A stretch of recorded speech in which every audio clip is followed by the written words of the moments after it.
ಇವತ್ತು ಪ್ರಪ್ರಥಮ ಬಾರಿಗೆ ಕಂದಾಯ ಸಚಿವನಾಗಿ ಬೆಳಗಾವಿಗೆ ಬಂದು ಈ 7 ಜಿಲ್ಲೆಗಳು ನಮ್ಮ ಬೆಳಗಾವಿ ಡಿವಿಷನ್ ಏನಿದೆ, ರೆವಿನ್ಯೂ ಡಿವಿಷನ್, ಇಲ್ಲಿನ ಸಮಸ್ಯೆಗಳ ಬಗ್ಗೆ ವಿಶೇಷವಾಗಿ ಈ ವರ್ಷ ಮಳೆ ಕಡಿಮೆ ಆಗಿರ್ತಕ್ಕಂಥ ಸಂದರ್ಭದಲ್ಲಿ ಏನೆಲ್ಲ ಸಮಸ್ಯೆಗಳು, ಅದರಲ್ಲಿ ಕುಡಿಯುವ ನೀರಿನ ಸಮಸ್ಯೆ, ಜನರಿಗೆ ಉದ್ಯೋಗ ಒದಗಿಸ್ತಕ್ಕಂಥ ಸಮಸ್ಯೆ ಮತ್ತು ಯಾವ ರೀತಿ ಬೆಳೆಗಳು ನಾಶ ಆಗಿದೆ ಅಥವಾ ಬೆಳೆಗಳು ಆಗಲೇ ಇಲ್ಲ, ಅದರ ಫಲಿತಾಂಶ ಜನರುಗಳ ಮೇಲೆ ಯಾವ ರೀತಿ ಆಗಿರ್ತದೆ ಅನ್ನೋದನ್ನು ಪರಿಶೀಲನೆ ಮಾಡಿ ಅದಕ್ಕೆ ಸೂಕ್ತವಾದಂಥ ಕ್ರಮ ತಗೊಳ್ಳೋದಕ್ಕೆ ಇಲಾಖೆ ವತಿಯಿಂದ ನಾವೆಲ್ಲ ನಮ್ಮ ಅಧಿಕಾರಿಗಳು, ಇಡೀ ಅಪರ ಮುಖ್ಯ ಕಾರ್ಯದರ್ಶಿಗಳಿಂದ ಹಿಡಿದು ಎಲ್ಲ ಆಯುಕ್ತರು ಕೂಡ ಇವತ್ತು ಈ ಸಭೆಯಲ್ಲಿ ಆಗಮಿಸಿದ್ದಾರೆ. ಮತ್ತು ಕೇಳೋದಿಲ್ಲ ಅವ್ರಿಗೆ, ಕೇಳ್ತದ.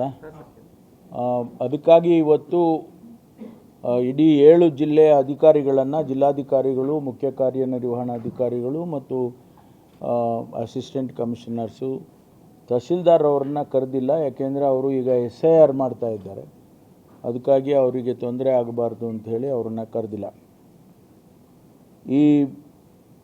ಈ ಸಭೆಯಲ್ಲಿ ಮುಖ್ಯವಾಗಿ ನಾವು ಈ ವಿಚಾರಗಳನ್ನು ನಾವು ಪರಿಶೀಲನೆ ಮಾಡ್ತೇವೆ. ಇವತ್ತು ಬೆಳಗಾವಿ ಜಿಲ್ಲೆಯಲ್ಲಿ ಈಗಾಗಲೇ ಬರದ ಛಾಯೆ ಕಾಣಿಸ್ತಾ ಇದೆ. ಕುಡಿಯುವ ನೀರಿನ ಸಮಸ್ಯೆಗಳು ಈಗಾಗಲೇ ಪ್ರಾರಂಭ ಆಗಿದ್ದಾವೆ. 7 ಜಿಲ್ಲೆಯಲ್ಲಿ ಕೂಡ ಮಳೆ ಅತ್ಯಂತ ಕಡಿಮೆ. ಜೂನ್ ತಿಂಗಳಲ್ಲಿ ವಾಡಿಕೆ ಮಳೆ ಏನಿತ್ತು ಅದಕ್ಕೆ ಕೇವಲ 25-30% ಮಾತ್ರ ಆಗಿರ್ತಕ್ಕಂಥದ್ದು ಕಾಣಿಸ್ತಾ ಇದೆ. ಇನ್ನೂ ಅಂಕಿಅಂಶಗಳನ್ನು ನಾನು ರಿವ್ಯೂ ಮಾಡಿದಾಗ ಸ್ಪಷ್ಟವಾಗಿ ಚಿತ್ರ ಗೊತ್ತಾಗುತ್ತೆ. ಎಲ್ಲ ರಿಸರ್ವಾಯರ್ಸ್ಗಳು ಕೂಡ, ಈ ಭಾಗದಲ್ಲಿರ್ತಕ್ಕಂಥ ರಿಸರ್ವಾಯರ್ಸು ಅತ್ಯಂತ ಕೆಳಮಟ್ಟಕ್ಕೆ ಬಂದಿದ್ದಾವೆ.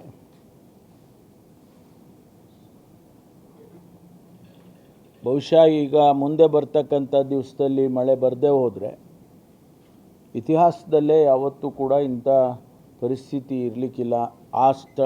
ಆ ಸಂದರ್ಭಕ್ಕೆ ನಾವು ಮುಟ್ತೇವೆ. ಅದಕ್ಕಾಗಿ ಇವತ್ತು ನಾವು ಎಚ್ಚರಿಕೆ ಕ್ರಮ ತೆಗೆದುಕೊಂಡು ಏನು ಮಾಡಬೇಕು, ಕುಡಿಯೋ ನೀರನ್ನು ಯಾವ ರೀತಿ ನಾವು ಜನಗಳಿಗೆ ಒದಗಿಸಬೇಕು, ಅದನ್ನೆಲ್ಲವನ್ನು ಕೂಡ ನಾವು ಪರಿಶೀಲನೆ ಮಾಡಿ ಕ್ರಮ ತಗೊಳ್ಳೋದಕ್ಕೆ ಚರ್ಚೆ ಮಾಡಿ ಈಗಾಗಲೇ ಪ್ಲ್ಯಾನ್ ಆಫ್ ಆ್ಯಕ್ಷನನ್ನು ನಾವು ಮಾಡಿಕೊಂಡಿದ್ದೇವೆ ರಾಜ್ಯ ಮಟ್ಟದಲ್ಲಿ. ಅದನ್ನು ಪ್ರತಿ ಜಿಲ್ಲೆಗೂ ಕೂಡ ನಾವು ಆ ಜಿಲ್ಲಾಧಿಕಾರಿಗಳಿಗೆ ತಿಳಿಸ್ತೇವೆ. ಅದನ್ನು ಅವರು ಎಕ್ಸಿಕ್ಯೂಟ್ ಮಾಡ್ತಾರೆ. ಅವರಿಗಾಗಲೇ ಈಗ ನಾವು ಪ್ರತಿ ಜಿಲ್ಲಾಧಿಕಾರಿಗಳ ಹತ್ರ PD ಅಕೌಂಟ್ನಲ್ಲಿ ಹಣ ಇಟ್ಟಿದ್ದೇವೆ. ಕನಿಷ್ಠ ಕುಡಿಯೋ ನೀರಿಗೆ ಒಂದಕ್ಕೆ ನಾವು ಈಗಾಗಲೇ 5 ಕೋಟಿ ಹಣವನ್ನು ಇಟ್ಟಿದ್ದೇವೆ ಪ್ರತಿ ಜಿಲ್ಲೆಯಲ್ಲಿ. ಆಮೇಲೆ ಕಾಮಗಾರಿಗೆ ಅದಕ್ಕೆಲ್ಲ ಬೇರೆ ನಾವು ಆ್ಯಕ್ಷನ್ ಪ್ಲ್ಯಾನ್ ಮಾಡ್ತೀವಿ.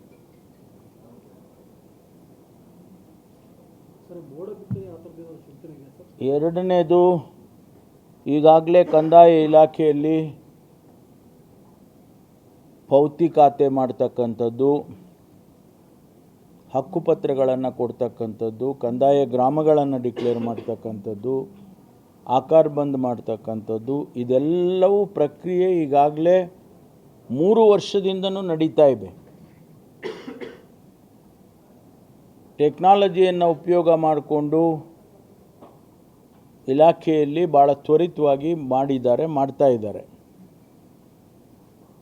ಅದನ್ನು ಇನ್ನೂ ವೇಗವಾಗಿ ಮಾಡಿ ಅಂತಿಮವಾಗಿ ಇದನ್ನು ಮುಗಿಸಬೇಕು ಅಂತೇಳಿ ಈಗಾಗಲೇ ನಾವು ತೀರ್ಮಾನ ತಗೊಂಡಿದ್ದೇವೆ. ಒಂದು ಟೈಮ್ ಲೈನ್ನಲ್ಲಿ ಮುಗಿಸ್ತೇವೆ. ಹೆಚ್ಚು ದಿವಸ ಕೊಡೋದಿಲ್ಲ ಇದಕ್ಕೆ. We will complete in a record time. ಮತ್ತು ನಮ್ಮ ಧಾರ್ಮಿಕ ಇಲಾಖೆ ಮತ್ತು ಕ್ರೀಡಾ ಇಲಾಖೆ ಅದು ಕೂಡ ನನಗೆ ಬರ್ತದೆ. ಧಾರ್ಮಿಕ ಇಲಾಖೆಯಲ್ಲಿ ಎಲ್ಲ ಜಿಲ್ಲಾಧಿಕಾರಿಗಳಿಗೂ ಸೂಚನೆಯನ್ನು ಕೊಡ್ತೇವೆ. ABC 3 ವರ್ಗ ಈ ದೇವಸ್ಥಾನಗಳಿದ್ದಾವೆ. ಭಾಳಷ್ಟು ಕಡೆ ಆ ದೇವಸ್ಥಾನಗಳ ಜಮೀನುಗಳಿರ್ಬೋದು, ಸೈಟ್ಗಳಿರ್ಬೋದು, ಒತ್ತುವರಿಯಾಗಿರ್ತಕ್ಕಂಥದ್ದು ಕಂಡು ಬಂದಿದೆ. ಅದನ್ನು ಪ್ರತಿಯೊಂದು ಜಿಲ್ಲೆಯಲ್ಲಿರ್ತಕ್ಕಂಥ ಅಧಿಕಾರಿಗಳಿಗೆ ಸೂಚನೆ ಕೊಡ್ತೇವೆ. ಸರ್ವೆ ಮಾಡಿ, ಹದ್ಬಸ್ತ್ ಮಾಡಿ, ಒಂದು ವೇಳೆ ಆಗಿದ್ದರೆ ಅದನ್ನು ತೆರವು ಮಾಡಿ ಅದನ್ನು ಫಿಕ್ಸ್ ಮಾಡಿ ಕೊಡಬೇಕು ಅಂಥೇಳಿ ಈಗ ಸೂಚನೆ ಕೊಟ್ಟಿದ್ದೇವೆ.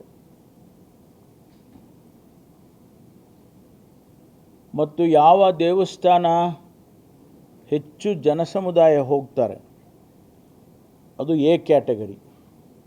ಈಗ ಸೌಂದತ್ತಿ ಯಲ್ಲಮ್ಮ ದೇವಸ್ಥಾನ ಇದೆ, ಅದಕ್ಕೆ ಪ್ರಾಧಿಕಾರವನ್ನು ಕೂಡ ನಾವು ಮಾಡಿದ್ದೇವೆ. ಅವರಿಗೇನು ಸೂಚನೆ ಇದೆ ಅಂತೇಳಿದರೆ ಒಂದು ಮಾಸ್ಟರ್ ಪ್ಲ್ಯಾನ್ ಮಾಡಬೇಕು ಅಂತ. ಆ ಮಾಸ್ಟರ್ ಪ್ಲ್ಯಾನ್ ಪ್ರಕಾರ ಜನರಿಗೆ ಯಾವುದೇ ರೀತಿಯಲ್ಲಿ ತೊಂದರೆ ಆಗಬಾರ್ದು. ಹೋದಾಗ ಅವರಿಗೆ ದರ್ಶನಕ್ಕೆ ತೊಂದರೆ ಆಗಬಾರ್ದು, ಪ್ರಸಾದ ತಗೊಳ್ಳೋದಕ್ಕೆ ತೊಂದರೆ ಆಗಬಾರ್ದು, ಮತ್ತು ಅವರಿಗೆ ಅಲ್ಲಿ ಹೋದ ಮೇಲೆ ಒಂದು ವೇಳೆ ಅವರು ಇರೋದಕ್ಕೆ ತಂಗೋದಕ್ಕೆ ಅವಕಾಶ ಮಾಡಿಕೊಡ್ಬೇಕು. ಏನು ಹಣ ಬರುತ್ತೆ ಆ ದೇವಸ್ಥಾನಕ್ಕೆ ಆ ಹಣನ ಅಲ್ಲಿ ಖರ್ಚು ಮಾಡಬೇಕು. ಈ ಒಂದು ಇನ್ಫ್ರಾಸ್ಟ್ರಕ್ಚರ್ಗಳನ್ನ ಮಾಡಿಕೊಡೋದಕ್ಕೆ ಅವರು ಪ್ರಾಧಿಕಾರದಲ್ಲಾಗ್ಬೋದು, ಸರ್ಕಾರದಲ್ಲಾದರೂ ಅಪ್ರೂವಲ್ ತಗೊಂಡು ಮಾಡಬೇಕು. ಎಲ್ಲಿ ಪ್ರಾಧಿಕಾರ ಇಲ್ಲ ಅವರು ನೇರವಾಗಿ ಸರ್ಕಾರಕ್ಕೆ ಪ್ರಸ್ತಾವನೆಯನ್ನು ಕಳಿಸ್ಬೇಕು. ಇಲಾಖೆಯಲ್ಲಿ ನಾವು ಅದನ್ನು ಪರಿಶೀಲನೆ ಮಾಡಿ ಅನುಮೋದನೆ ಕೊಡ್ತೇವೆ, ಆಡಳಿತ ಅನುಮೋದನೆ ಕೊಡ್ತೇವೆ. ಆನಂತರ ಅವರು ಡೆವಲಪ್ ಮಾಡ್ಬೋದು. ಯಾವುದೇ ಕಾರಣಕ್ಕೂ ಯಾವುದೇ ದೇವಸ್ಥಾನದಲ್ಲಿ ಹಣ ಪೋಲಾಗೋದಕ್ಕೆ ಬಿಡೋದಿಲ್ಲ. ಕಟ್ಟುನಿಟ್ಟಿನ ಕ್ರಮ ತಗೊಳ್ತೀವಿ. ಇವತ್ತೇನು ನಮಗೆ ಅಯೋಧ್ಯೆಯಲ್ಲಿ ಆಗಿರ್ತಕ್ಕಂಥ ಘಟನೆ ಬಹುಶಃ ನಮಗೆ ಎಚ್ಚರಿಕೆಯ ಗಂಟೆಯನ್ನು ಕೊಟ್ಟಿದೆ ಅಂತೇಳಿ ಅಂದ್ಕೊಳ್ತೀನಿ ನಾನು. ಆ ರೀತಿ ಯಾವುದು ನಮ್ಮ A ಕ್ಯಾಟಗರಿ, B ಕ್ಯಾಟಗರಿ ಎಲ್ಲಿ ಹೆಚ್ಚು ಹಣ ಬರುತ್ತೆ ಅದನ್ನೆಲ್ಲ ನೋಡಿ ಅಲ್ಲಿ ಕಟ್ಟುನಿಟ್ಟಿನ ಕ್ರಮವನ್ನು ನಾವು ತಗೊಳ್ತೀವಿ. ಅದಕ್ಕೇನು ಬೇಕೋ ಕ್ರಮ ತಗೊಳ್ಳೋದಕ್ಕೆ ನಿಯಮಗಳು ಮಾಡೋದಾಗಲಿ, ಅದಕ್ಕೊಂದು ಸ್ಟ್ಯಾಂಡರ್ಡ್ ಆಪರೇಟಿವ್ ಪ್ರೊಸೀಜರ್ ಅಂತ ಮಾಡ್ತೀವಿ. ಅದನ್ನು ತಹಶೀಲ್ದಾರು ಅಥವಾ DC ಅವರು ಅದನ್ನು ರಿವ್ಯೂ ಮಾಡ್ತಾರೆ. Once in a month they will review and submit a report to the government. ಮೂರನೇದು ಸ್ಪೋರ್ಟ್ಸಿಗೆ ಹೆಚ್ಚು ಆದ್ಯತೆಯನ್ನು ಕೊಡ್ತೇವೆ ನಮ್ಮ ಸರ್ಕಾರ. ಈಗಾಗಲೇ ಅನೇಕ ರಾಷ್ಟ್ರಮಟ್ಟದ ಕ್ರೀಡೆಗಳಿಗೆ ಈಗಾಗಲೇ ನಾವು ಮನವಿಯನ್ನು ಸಲ್ಲಿಸಿದ್ದೇವೆ. ಎಲ್ಲೆಲ್ಲಿ ಇನ್ಫ್ರಾಸ್ಟ್ರಕ್ಚರ್ ಕಡಿಮೆ ಇದೆ ಜಿಲ್ಲಾ ಮಟ್ಟದಲ್ಲಿ, ಪ್ರತಿ ಜಿಲ್ಲೆಯಲ್ಲೂ ಕೂಡ ಜಿಲ್ಲಾ ಮಟ್ಟದಲ್ಲಾದರೂ ಇರಬೇಕಲ್ಲ. ತಾಲೂಕು ಮಟ್ಟಕ್ಕೆ ಹೋಗೋದಕ್ಕೆ ಸ್ವಲ್ಪ ಕಡಿಮೆ ಆಗ್ಬೋದು, ಸಮಯ ಇಡ್ಬೋದು. ಆದರೆ ಜಿಲ್ಲಾ ಮಟ್ಟದಲ್ಲಿ ಶಾಲಾ ಕಾಲೇಜುಗಳಲ್ಲಿ ನಾವು ಈ ಒಂದು ಗುಣಮಟ್ಟದ ಕ್ರೀಡೆಗೆ ಪ್ರೋತ್ಸಾಹ ರೀತಿಯಲ್ಲಿ ಇನ್ಫ್ರಾಸ್ಟ್ರಕ್ಚರನ್ನು ಕ್ರಿಯೇಟ್ ಮಾಡ್ತೀವಿ. ಮುಂದಿನ ದಿನದಲ್ಲಿ ಅದು ಬಡ್ಜೆಟರಿ ಅಲೋಕೇಶನ್ ಕೂಡ ಮಾಡ್ಕೊತೀವಿ. ಈಗ ಬಿಜಾಪುರದಲ್ಲಿ ಏನೋ ಸೈಕ್ಲಿಂಗ್ ವೆಲೋಡ್ರೋಮ್ ಮಾಡಿದ್ರಲ್ಲ, ಆ ರೀತಿ ಒಂದು ಇನ್ಫ್ರಾಸ್ಟ್ರಕ್ಚರ್ ಕ್ರಿಯೇಟ್ ಆದರೆ 16 ವರ್ಷ ಇರುತ್ತೆ, ಮಕ್ಕಳಿಗೂ ಕೂಡ ಉತ್ತೇಜನ ಆಗುತ್ತೆ ಅನ್ನುವಂಥದ್ದು. ನಾನು ಸ್ವತಃ ಕ್ರೀಡಾಪಟುವಾಗಿ ಹೆಚ್ಚಿನ ಆದ್ಯತೆಯನ್ನು ನಾನು ಕೊಡ್ತೇನೆ. ಏಕೆಂದರೆ ಈಗಾಗಲೇ ನಾವು CET ಅಡ್ಮಿಷನ್ಸಲ್ಲಿ ಸ್ಪೋರ್ಟ್ಸ್ ಕೋಟಾ ಮಾಡಿದ್ದೀವಿ. ಆಮೇಲೆ ರಿಕ್ರೂಟ್ಮೆಂಟಲ್ಲಿ 3% ಪೊಲೀಸ್ ಇಲಾಖೆಯಲ್ಲಿ, ಹೋಮ್ ಡಿಪಾರ್ಟ್ಮೆಂಟಲ್ಲಿ 3% ರಿಕ್ರೂಟ್ಮೆಂಟಲ್ಲಿ ಕೊಟ್ಟಿದ್ದೇವೆ. ಅದನ್ನೇ ಎಲ್ಲ ಇಲಾಖೆಗೂ ಕೂಡ 2% ಮಾಡಿದ್ದೀವಿ. 2% ರಿಕ್ರೂಟ್ಮೆಂಟ್ನಲ್ಲಿ ರಿಸರ್ವ್ಡ್ ಫಾರ್ ಸ್ಪೋರ್ಟ್ಸ್ ಪರ್ಸನ್ಸ್. ಅದರಲ್ಲಿ ಕ್ಯಾಟಗರೈಸೇಷನ್ ಇರುತ್ತೆ. ಏಷ್ಯನ್ ಗೇಮ್ಸ್ಗೆ ಹೋಗಿದ್ರೆ, ನ್ಯಾಷನಲ್ಸ್ಗೆ ಹೋಗಿದ್ರೆ, ಅಥವಾ ಸ್ಟೇಟ್ ರೆಪ್ರೆಸೆಂಟ್ ಮಾಡಿದರೆ, ಈ ಥರ ಕ್ಯಾಟಗರೈಸೇಷನ್ ಇದೆ. ಅದರ ಪ್ರಕಾರ ಕೊಡ್ತಾರೆ. ಅದನ್ನು ಈಗಾಗಲೇ ಹೋಮ್ ಡಿಪಾರ್ಟ್ಮೆಂಟಲ್ಲಿ ಇಂಪ್ಲಿಮೆಂಟ್ ಆಗಿದೆ. ಈಗ ಬೇರೆ ಬೇರೆ ಡಿಪಾರ್ಟ್ಮೆಂಟಲ್ಲೂ ಕೂಡ ಈಗ ನಾವು ಏನು 72,000 ಜನರನ್ನು ರೆಕ್ರೂಟ್ ಮಾಡೋದಕ್ಕೆ ಹೊರಟಿದ್ದೇವೆ, ಅದರಲ್ಲಿ ನಾವು ಕೊಡ್ತೇವೆ. Anything else? ವಿಚಾರಕ್ಕೆ ಬಂದಾಗ ರಾಜ್ಯದಲ್ಲಿ ಬರ ಅನ್ನುವಂಥದ್ದು ಏನಾದರೂ ಘೋಷಣೆ ಮಾಡ್ತಾರೆ? ಯಾಕಂದ್ರೆ ಈಗ ಕೆಲವೊಂದಿಷ್ಟು ರಾಮದುರ್ಗ ಅಂತ ತಾಲೂಕಲ್ಲಿ, ಬೆಳಗಾವಿಯಲ್ಲಿ ಆಲ್ಮೋಸ್ಟ್ ಬೆಳೆಗಳೆಲ್ಲವೂ ಒಣಗಿ ಹೋಗ್ತಿದ್ದಾವೆ ಸರ್. ರೈತರಿಗೂ ಏನು ಮಾಡಕ್ಕೆ ಬರದ ಪರಿಸ್ಥಿತಿ ಒಳಗಿದೆ. ಬರ ಅಂಥೇಳಿ ಬರದ ತಾಲೂಕು ಅಥವಾ ಬರದ ಜಿಲ್ಲೆ ಅಂಥೇಳಿ ಘೋಷಣೆ ಮಾಡೋದಕ್ಕೆ ಕ್ರೈಟೀರಿಯಾಗಳಿದ್ದಾವೆ. ಸುಮ್ಮನೆ ನಾನು ಈಗ ಇಂಥ ತಾಲೂಕಲ್ಲಿ ಬರ ಅಂಥೇಳಿ ಘೋಷಣೆ ಮಾಡಿಬಿಟ್ಟು ಹೋಗೋಕ್ಕಾಗಲ್ಲ. There are some norms. ಕೇಂದ್ರ ಸರ್ಕಾರನೂ ಕೂಡ ನಾರ್ಮ್ಸ್ ಮಾಡಿದೆ, ನಾವು ರಾಜ್ಯ ಸರ್ಕಾರನೂ ಕೂಡ ಅದರ ಜೊತೆಯಲ್ಲಿ ನಮ್ಮದು 1-2-3 ಪಾಯಿಂಟ್ ಹಾಕ್ಕೊಂಡು ನಾವು ಕೂಡ ಮಾಡಿದ್ದೀವಿ. ಅದು ಈಗ ಜೂನ್ನಲ್ಲಿ ಮಳೆ ಬರಲಿಲ್ಲ, ಈಗ ಜುಲೈನಲ್ಲಿ ಎಷ್ಟು ದಿವಸ ಮಳೆ ಬರಲಿಲ್ಲ, ಎಷ್ಟು ದಿವಸ ಮಳೆ ಬರಲಿಲ್ಲ ಅನ್ನೋ ಲೆಕ್ಕ, ಕ್ರಾಪ್ ಲಾಸ್ ಲೆಕ್ಕ, ಇದೆಲ್ಲ, ಆಮೇಲೆ ನೀರಿನ ಮಟ್ಟ, ಇದನ್ನೆಲ್ಲ ನಾವು ಲೆಕ್ಕ ಹಾಕ್ತೀವಿ. ಲೆಕ್ಕ ಹಾಕಿ ಇಂಥ ತಾಲೂಕು ಅಥವಾ ಇಂಥ ಜಿಲ್ಲೆ we declare it as a drought affected area. ಅದನ್ನು ಮಾಡ್ತೀವಿ. ಅಲ್ಲ, ಈಗ ನಾವೆಲ್ಲ ಮಾನಿಟ್ರ್ ಮಾಡ್ತಾ ಇದ್ದೀವಿ. Regularly we are monitoring. ನಮಗೆ ಅದು ಆ ಪೀರಿಯಡ್ಡು ಅವ್ರು ಏನು ಕೊಟ್ಟಿದ್ದಾರೆ ಅದು ಫಿಟ್ ಇನ್ ಆದರೆ ನಾವು ಅದನ್ನು ಡಿಕ್ಲೇರ್ ಇಲ್ಲ. ಸದ್ಯಕ್ಕೇನು ನಮಗೆ ಆ ಚಿಂತನೆ ಇಲ್ಲ. ಅದು ಅವಕಾಶ ಬಂದಾಗ ಮಾಡ್ತೀವಿ. ಅದರಲ್ಲಿ ಎಲ್ಲಿ ಮೋಡ ಬಿತ್ತನೆ ಮಾಡೋದು ಒಂದು ಏರಿಯಾದಲ್ಲಿ ಮಾಡಿದರೆ ಮಳೆ ಅಲ್ಲಿ ಬರುತ್ತೆ ಅಂತ ಒಂದು ಇದು, ಅದನ್ನು ಮೋಡನೂ ಆಗಬೇಕಲ್ಲ. ಮೋಡನೇ ಆಗ್ತಾಯಿಲ್ಲ ಅಂದಾಗ ಬಿತ್ತನೆ ಮಾಡೋದು ಕಷ್ಟ. ಅದನ್ನು ನೋಡೋಣ. ವಿಲ್ ನಾಟ್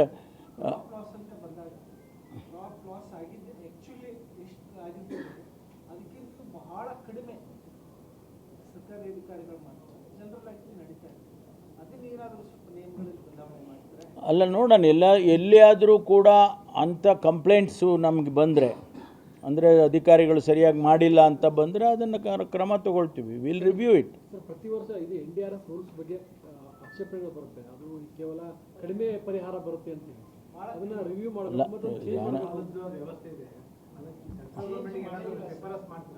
ಅಲ್ಲ, ನಾವು ಪ್ರತಿ ವರ್ಷ ಮಾಡ್ತೀವಲ್ಲ. ಪ್ರತಿ ಬಾರಿ ಇಂಥ ಸಿಚುವೇಶನ್ ಬಂದಾಗ ಕೇಂದ್ರ ಸರ್ಕಾರಕ್ಕೆ ನಾವು ಮನವಿ ಕೊಡುವಾಗ ಅದನ್ನೆಲ್ಲ ಮೆನ್ಷನ್ ಮಾಡೇ ಕೊಡ್ತೀವಿ. ಅವರು ಕೊಡಬೇಕಲ್ಲ, ಕೇಂದ್ರ ಸರ್ಕಾರ ಕನ್ಸಿಡರ್ ಮಾಡಬೇಕು.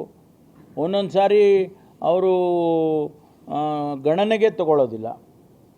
ಈಗ ಯಾವ ಕಾರಣ ಅದು ನಾನು ಅದನ್ನು ಪೊಲಿಟಿಕಲ್ ಇದಕ್ಕೆ ಕನ್ವರ್ಟ್ ಮಾಡ್ಕೊಳ್ಳೋಕೆ ಹೋಗೋದಿಲ್ಲ ನಾನು ಸದ್ಯಕ್ಕೆ. ಹಿಂದೆಲ್ಲ ನಾವು ನೋಡಿದ್ದೇವೆ. ನಾವು ಬರ ಬಂದಾಗ ನಾನು ಎಷ್ಟೋ ಸಾರಿ ಡೆಲಿಗೇಷನಲ್ಲಿ ಹೋಗಿ ಪ್ರಧಾನಮಂತ್ರಿಗಳನ್ನ, ಗೃಹ ಸಚಿವರನ್ನೆಲ್ಲ ಭೇಟಿ ಮಾಡಿದ್ದೀನಿ. ನಾನು ಕೂಡ ಹೋಗಿದ್ದೀನಿ ಡೆಲಿಗೇಷನಲ್ಲಿ. ಮುಖ್ಯಮಂತ್ರಿಗಳು ಹೋಗುವಾಗ ನಾವೆಲ್ಲ ಒಟ್ಟಿಗೆ ಹೋಗಿ ರೆಪ್ರೆಸೆಂಟೇಷನ್ ಮಾಡಿದ್ದೀವಿ, ರಿಪೋರ್ಟ್ಗಳು ಕೊಟ್ಟಿದ್ದೀವಿ. ಆದರೆ ನಾವು ಕೊಟ್ಟಿರೋ ರಿಪೋರ್ಟಿಗೆ 10 ಭಾಗನೂ ಕೂಡ ಬರಲಿಲ್ಲ. ಅದು ಕೇಂದ್ರ ಸರ್ಕಾರ ತೀರ್ಮಾನ ಮಾಡಬೇಕು. ಅದೇ ನೋಡೋಣ. ಈಗ ಏನಾಗಿದೆ, ಈಗ ಕೆಲವು ಕಡೆ ಸೋಯಿಂಗೇ ಆಗಿಲ್ಲ, ಕಲ್ಟಿವೇಷನ್ನೇ ಆಗಿಲ್ಲ. ಈಗ ಏನಾದರೂ ಜುಲೈನಲ್ಲಿ ಮಳೆ ಬಂದರೂ ಲೇಟ್ ಸೋಯಿಂಗ್ ಅಂತಾರೆ. ಆ ಲೇಟ್ ಸೋಯಿಂಗ್ ಏನಾದರೂ ಆದರೆ ಆಗ್ಬೋದು. ಅದೂ ಆಗಲಿಲ್ಲ ಅಂತ ಇಟ್ಕೊಳ್ಳಿ. ಜುಲೈನಲ್ಲಿ ಮಳೆ ಬರಲ್ಲ, ಲೇಟ್ ಸೋಯಿಂಗೂ ಆಗೋದಿಲ್ಲ. ಖಂಡಿತವಾಗಿ ಇಟ್ಸ್ ಎ ವೆರಿ ಪ್ರಿಕೇರಿಯಸ್ ಸಿಚುವೇಶನ್. ಅಂಥ ಟೈಮಲ್ಲಿ ನಾವು ಅದನ್ನು ಯಾವ ರೀತಿ ಮಾಡಬೇಕು ಅದನ್ನ ಮಾಡ್ತೀವಿ. ಯಾಕಂದರೆ 35 ಇಂದ 40% ಅಷ್ಟೇ ಬಿತ್ತನೆ ಆಗಿದೆ ಸರ್. ಸೊ ಹಾಗಾಗಿ ಡ್ಯಾಮ್ ಆಗಿರ್ಬೋದು ಅಥವಾ ಹಿಟ್ಕಲ್ ಡ್ಯಾಮ್ ಆಗಿರ್ಬೋದು ಅಥವಾ ಬೇರೆ ಯಾವುದೋ ಜಲಾಶಯಗಳು ಉತ್ತರ ಕರ್ನಾಟಕದಲ್ಲಿ ಅಲ್ಲ ನೋಡಿ, ಈಗ ಡೆತ್ ಸ್ಟೋರೇಜಿಗೆ ಬಂದುಬಿಟ್ಟಿದ್ದಾವೆ ರಿಸರ್ವಾಯರ್ಸ್ ಎಲ್ಲ ಎಂಟೈರ್ ಸ್ಟೇಟಲ್ಲಿ, ನಾಟ್ ಒಂದು ಎರಡಲ್ಲ, ಯಾವುದೇ ರಿಸರ್ವಾಯರು ನಮಗೆ ಡೆತ್ ಸ್ಟೋರೇಜಿಗೆ ಬರಲಿಲ್ಲ ಅನ್ನಂಗಿಲ್ಲ, ಎಲ್ಲ ಕೂಡ ಬಂದಿದ್ದಾವೆ. ಮಳೆ ಬರಬೇಕಲ್ಲ. ಈಗ 50 TMC ಶುಗರ್ ಫ್ಯಾಕ್ಟ್ರಿ ಬಂದು ತಲುಪಿದಾವೆ ಸರ್, ಬರೀ ಅಲ್ಲಲ್ಲ, ಶುಗರ್ ಫ್ಯಾಕ್ಟ್ರಿ ಕಾರಣ ಅಂತ ನಾನು ಹೇಳಕ್ಕೆ ಹೋಗೋದಿಲ್ಲ. ಮಳೆ ಬಂದಿದ್ದರೆ ಇಲ್ಲಲ್ಲ, ನಾವು ಈಗ ನಮ್ಮ ಜಿಲ್ಲಾಧಿಕಾರಿಗಳಿಗೆ ಸೂಚನೆ ಕೊಡ್ತೇವೆ, ಯಾವುದೇ ಕಾರಣಕ್ಕೂ ಇರ್ತಕ್ಕಂಥ ನೀರನ್ನು ಯಾವುದೇ ಕಾರಣಕ್ಕೂ ಬಿಡಬಾರ್ದು. ಕುಡಿಯೋ ನೀರು ಅಲ್ಲ ರೀ, ಕುಡಿಯೋ ನೀರು ಮನುಷ್ಯ ಜೀವಂತವಾಗಿ ಇರಬೇಕಲ್ವಾ?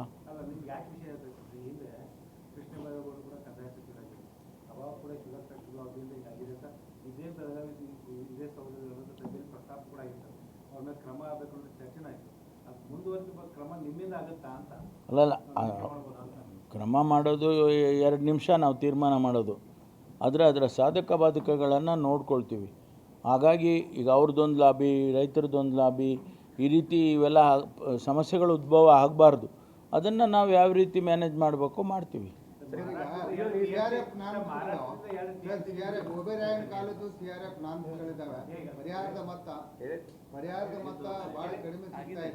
ಇಲ್ಲ, ಅವರು ಓಬಿರಾಯನ್ ಕಾಲದ್ದು ಬದಲಾಗಿದೆ, ಈಗ ಓಬಿರಾಯ ಹೊರಟೋದ, ಆಯಿತಾ?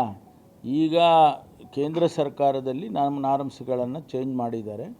ಅವರು ವರ್ಷನೂ ಚೇಂಜ್ ಮಾಡ್ತಾರೆ.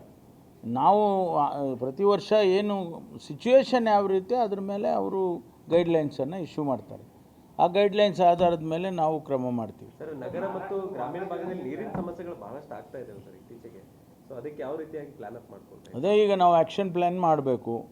ನಾನು ಡೀಟೇಲಾಗಿ ಹೇಳಕ್ಕೆ ಹೋಗೋದಿಲ್ಲ. ಈಗ ಬೋರ್ವೆಲ್ಲು ಒಣಗೋಯ್ತು, ಪಕ್ಕದಲ್ಲಿ ಯಾವುದೋ ಪ್ರೈವೇಟ್ ಬೋರ್ವೆಲ್ ಇರುತ್ತೆ, ಅವ್ರ ಹತ್ರ ನೀರಿರ್ತದೆ, ಅದನ್ನು ನಾವು ರಿಕ್ವೆಸ್ಟ್ ಮಾಡ್ತೀವಿ, ಸಾಧ್ಯ ಆದರೆ ಅವ್ರಿಗೆ ಹಣನೂ ಕೊಡ್ತೀವಿ, ತೊಗೊಳ್ತೀವಿ. ಈ ಬೋರ್ವೆಲ್ ಒಣಗೋಗಿರೋ ಬೋರ್ವೆಲ್ಗೆ ನಾವು ಹೈಡ್ರೋ ಫ್ರ್ಯಾಕ್ಚರ್ ಮಾಡ್ತೀವಿ, ಡೀಪನ್ ಮಾಡ್ತೀವಿ. ಆಗಾಗ ಆಗಲಿಲ್ಲಪ್ಪ, ಅದು ಇಲ್ಲವೇ ಇಲ್ಲ, ಬರೋದೆಲ್ಲ ಏನು ನೀರೇ ಸಿಕ್ಕಲಿಲ್ಲ ಅದರಲ್ಲಿ ಅಂದರೆ ಅವಾಗ ಹೊಸ ಬೋರ್ವೆಲ್ ಕೊರಿಸ್ತೀವಿ. ಡೆಫಿಸಿಟ್ ಮಾನ್ಸೂನ್ ಕಂಟಿನ್ಯೂ ಆದರೆ in case by train water availability ಮಾಡೋ ಸಲುವಾಗಿ ಏನಾದರೂ ಗೌರ್ಮೆಂಟ್ ಎಕ್ಸ್ಪ್ಲೋರ್ ಮಾಡ್ತಾ ಇದೆಯಾ? ವೇರಿನ್ ಸೋರ್ಸಸ್ ವಾಟರ್ ಇಸ್ ಸದ್ಯಕ್ಕಿಲ್ಲ. We are hoping that it rain will come some time in July. ಹಾಂ,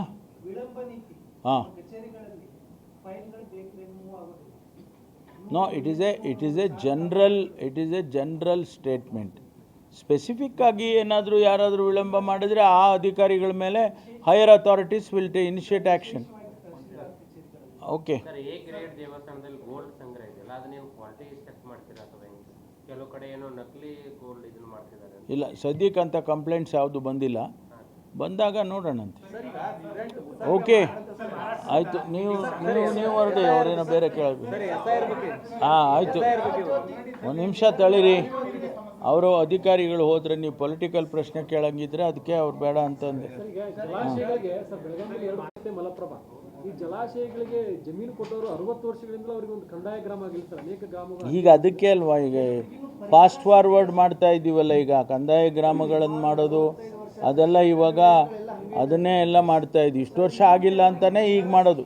ಬಸವರಾಜ ಬೊಮ್ಮಾಯಿ ಅವರು ಹಾಂ, 79A ಮತ್ತು B ತೆಗೆದು ಲ್ಯಾಂಡ್ ಸೀಲಿಂಗ್ ಲಿಮಿಟ್ಸ್ ತೆಗೆದು ನಿಮ್ಮ ಕಾಂಗ್ರೆಸ್ ಮ್ಯಾನಿಫೆಸ್ಟೋಲ್ಲಿ ಸಿದ್ದರಾಮಯ್ಯ ಅವರು CM ಆಗಕ್ಕಿಂತ ಮುಂಚೆ ಇದನ್ನು ರಿವರ್ಟ್ ಮಾಡ್ತೇವೆ, ಉಳುವವನಿಗೆ ಒಡೆಯ ಭೂಮಿ ಒಡೆಯ ಅಂತ ಇದ್ದಲ್ಲ, ಅದರದ್ದು ಸ್ಪಿರಿಟ್ ಡ್ಯಾಮೇಜ್ ಆಗ್ತಾ ಇದೆ. ಅದರದ್ದು ಆಗಿಲ್ಲ ಸರ್ ಲಾಸ್ಟ್ 3 years. ಈಗ ಯಾರು ಎಷ್ಟು ಬೇಕಾದಷ್ಟು ಜಮೀನು ತಗೋಬೋದು ಅಂತ ಆಗುತ್ತೆ. ಹೌದು. ಕೇಂದ್ರ ಸರ್ಕಾರದ ಮಾನದಂಡಗಳ ಅನುಗುಣವಾಗಿ ನಾವು ಕೂಡ ಕಾನೂನು ಮಾಡಬೇಕಾಗತ್ತೆ. ನಾವೇ ಬೇರೆ ಮಾಡಿ, ಈಗ ಅವರು ಲ್ಯಾಂಡ್ ಅಕ್ವಿಸಿಷನ್ ಲಾಗಳನ್ನ ಚೇಂಜ್ ಮಾಡಿದ್ರು, ಅದೇ ಪ್ರಕಾರ ಈಗ ನಾವು ಅದಕ್ಕೆ ಸೂಟಬಲ್ ಆಗಿ ನಾವು ಮಾಡ್ಕೋಬೇಕು. ಅದನ್ನು ನೋಡಿ ಮಾಡ್ತೀವಿ. Karnataka land revenue act special ಗೊತ್ತು. ಈಗ ಅದು ಟೆನೆನ್ಸಿದು ಮೂಲ ಉದ್ದೇಶನೇ ಡಿಫೀಟ್ ಆಗ್ತದೆ. ನಾನು ಅದನ್ನ ಪರಿಶೀಲನೆ ಮಾಡ್ತೀನಿ. I will definitely look into it. ಹಾಂ, ಥ್ಯಾಂಕ್ ಯು. ಹಾಂ,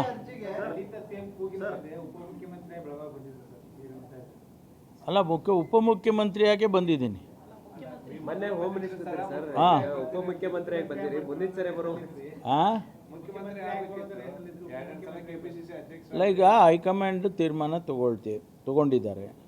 ಶಿವಕುಮಾರ್ ಅವರನ್ನು ಮುಖ್ಯಮಂತ್ರಿಗಳನ್ನಾಗಿ ಮಾಡಿದ್ದಾರೆ, ನನ್ನ ಉಪಮುಖ್ಯಮಂತ್ರಿ ಮಾಡಿದ್ದಾರೆ. ನಾವು 2 ವರ್ಷ ಸರ್ಕಾರವನ್ನು ನಡೆಸ್ತೇವೆ. ಭಾಳ ಜವಾಬ್ದಾರಿಯುತವಾಗಿ ಕೆಲಸ ಮಾಡಿ ನಾವು ಜನಕ್ಕೇನು ಮಾತು ಕೊಟ್ಟಿದ್ವಿಲ್ಲ ನಾವು. ಈಗ ಪ್ರಣಾಳಿಕೆ ನೀವು ರೆಫರೆನ್ಸ್ ತೊಗೊಂಡ್ರಿ, ಪ್ರಣಾಳಿಕೆಯಲ್ಲಿ ನಾವು ಇಂಪಾರ್ಟೆಂಟಾಗಿ ನಾವು ಏನೇನು ಹೇಳಿದ್ದೀವಿ ಅದೆಲ್ಲ ಮಾಡಬೇಕಲ್ವಾ. ಈಗ ಹೆಚ್ಚು ಕಡಿಮೆ ಸುಮಾರು ಮಾಡಿದ್ದೀವಿ. 592 ಭರವಸೆಗಳಲ್ಲಿ ಸುಮಾರು ನಾವು ಹೆಚ್ಚು ಕಡಿಮೆ ಹತ್ತತ್ರ ಬಂದಿದ್ದೀವಿ. ಇನ್ನೇನು 2 ವರ್ಷದಲ್ಲಿ ಈಗ ಅಲ್ಲಿ ಹೆಂಗಿದೆ ಅಂದರೆ ಒಂದು ಹೇಳ್ತೀನಿ ಕೇಳಿ. ಪ್ರಣಾಳಿಕೆ ಬರೆದವನು ನಾನೇ ಅಧ್ಯಕ್ಷ ಕಮಿಟಿಗೆ. Long term, short term 2 category ಮಾಡಿದ್ದೀವಿ. ಆ ಶಾರ್ಟ್ ಟರ್ಮ್ ಎಲ್ಲ ಹೆಚ್ಚು ಕಡಿಮೆ ಮುಗಿಸಿದ್ದೀವಿ ನಾವು. ಲಾಂಗ್ ಟರ್ಮ್ ಇದ್ದಾವಲ್ಲ ಅವುಗಳನ್ನ ನಾವು ಈಗ ಪ್ರಾರಂಭ ಮಾಡಿ, ಕೆಲವು ಪ್ರಾರಂಭ ಆಗಿದ್ದಾವೆ, ಕೆಲವು ಆಗಿಲ್ಲ. ಅವೆಲ್ಲ ಮಾಡೋದಕ್ಕೆ ಕ್ರಮ ತಗೊಳ್ತೀವಿ. ಆ ಮ್ಯಾನಿಫೆಸ್ಟೋದಲ್ಲಿ ಅತ್ಯಂತ ಸವಾಲು ಅಂತ ಅನ್ಸೋದು ಯಾವುದು ಮಾಡ್ಬೋದಾದ್ರು ಅದ್ರ ಭಾಳ ಡಿಫಿಕಲ್ಟ್? ನಾವು ಬೇಕಾದಷ್ಟಿದೆ. ಈಗ ಇರಿಗೇಷನ್ ಪ್ರಾಜೆಕ್ಟ್ಸ್, ಇಂಡಸ್ಟ್ರೀಸ್, UKP ಅವೆಲ್ಲ ಸುಮಾರು ಇರಿಗೇಷನ್ ಪ್ರಾಜೆಕ್ಟ್ಸ್ ಇದೆ. ನಮಗೆ ಇರಿಗೇಷನ್ ಆಗಿಬಿಟ್ರೆ the percentage of irrigated land is increased, economy ಆಟೋಮ್ಯಾಟಿಕ್ಕಾಗಿ ಆಗುತ್ತೆ. ಅದಕ್ಕೆ ನಾವು ಫೋಕಸ್ ಮಾಡ್ತೀವಿ. ಅದು it's a very difficult proposition, let me admit that. Centralisation of industries ಒಂದು ಸರ್. ಈಗ ಬೆಂಗಳೂರು ಸುತ್ತಮುತ್ತ ಇಂಡಸ್ಟ್ರಿಯಲೈಸೇಷನ್ ಇವತ್ತು ನೋಡ್ರಿ, ಕೇಂದ್ರ ಸರ್ಕಾರ ಮತ್ತು ರಾಜ್ಯ ಸರ್ಕಾರ ಸೇರಿ ತಿರುಪತಿಯಲ್ಲಿ ಸೆಕೆಂಡ್ ಲಾರ್ಜೆಸ್ಟ್ ಇಂಡಸ್ಟ್ರಿಯಲ್ ಏರಿಯಾ ಆಗ್ತದೆ. ಆದರೆ ಉತ್ತರ ಕರ್ನಾಟಕಕ್ಕೆ ಈ ಥರ ಫೋಕಸ್ ಸಿಗ್ತಾ ಇಲ್ಲ. ನೋ ಇದು ಚಾಯ್ಸ್ ನಮ್ದಲ್ಲ, ಚಾಯ್ಸ್ ಇಂಡಸ್ಟ್ರಿ ಮಾಡೋರು. ನೀವೇನಾದ್ರು ಮಾಡ್ಬೋದು? ಮಾಡ್ತೀವಿ ನಾವು. ಈಗ ಅವರಿಗೆ ಟ್ಯಾಕ್ಸ್ ಕನ್ಸೆಷನ್ ಕೊಡ್ತೀವಿ, ಪ್ರಯಾರಿಟಿ ಲ್ಯಾಂಡ್ ಅಕ್ವಿಸಿಷನ್ ಮಾಡಿ ಕೊಡ್ತೀವಿ, ವಾಟರ್ ಸೋರ್ಸ್ ಇದ್ದರೆ ಅದನ್ನು ಮಾಡಿ ಕೊಡ್ತೀವಿ. ಗೌರ್ಮೆಂಟ್ ಏನು ಮಾಡ್ಬೋದು, ಈಗ ಬೆಳಗಾಂನಲ್ಲಿ ಒಂದು ಇಂಡಸ್ಟ್ರಿ ಮಾಡ್ತೀನಿ ಅಂತ ಯಾರಾದರೂ ಹೇಳಿದರೆ ಈಗ ನಾವು ಅವ್ರಿಗೆ ಆಫರ್ ಕೊಡ್ತೀವಿ. ಅಂದರೆ ಆಂಧ್ರದವರು ತಮಿಳ್ನಾಡು ಹೆಂಗೆ ಸಕ್ಸಸ್ ಆಗ್ತಾ ಇದೆ? ಇಲ್ಲ ಅವ್ರು ಏನು ಸಕ್ಸಸ್ ಆಗಿ ನಿಮಗೂ ಈಗ ಸಕ್ಸಸ್ಸು ನಿಮಗೆ ಅಂಕಿಅಂಶಗಳಲ್ಲಿ ಗೊತ್ತಾಗುತ್ತೆ. ಈಗ ನಾವು ಲಾರ್ಜೆಸ್ಟ್ ಟ್ಯಾಕ್ಸು GST ಕಲೆಕ್ಟ್ ಮಾಡೋರು ನಾವು, ಆಯಿತಾ. ಇಂಡಸ್ಟ್ರಿನಲ್ಲಿ ಕೂಡ we are the second largest in the country. ಅವೆಲ್ಲ ಬೇರೆ ರಾಜ್ಯದವ್ರು ಮಾಡೋಕ್ಕಾಗೋದಿಲ್ಲ.